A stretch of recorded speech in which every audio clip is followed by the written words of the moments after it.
ఈరోజు మా ఇంట్లో ఏం ముగ్గేస్తారో చూస్తారా? అందరూ కష్టపడి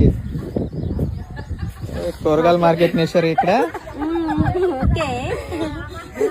సరిపోతుందని వేసాం. అబ్బా ఏమేమి కూరగాయలు వేసారట?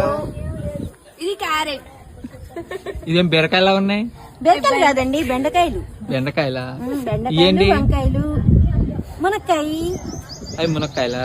ఏం మునక్కాయలు బెండకాయల కంటే పెద్దగా ఉన్నాయి. ఇవేంటి చిక్కుడుకాయలా? చిక్కుడుకాయలు కాదండి, మునక్కాయలు అండి. అవి కూడా మునక్కాయలేనా? పచ్చిమిర్చి. ఇది పచ్చిమిర్చి. అవి పచ్చిమిర్చా? ఇదేంటి ఆపిల్ కాయలు వేసావు? ఆపిల్ కాయలు కాదు, టొమాటోస్. ఇవి టొమాటోసా? టొమాటోస్ రెండుగానే ఉంటాయి. ఇదిగో ఈ తాలింపు కరివేపాకు వేసాను, సాంబార్ అయిపోతుంది. జలే ఈరోజు మా ఇంట్లో సాంబార్ ముగ్గు.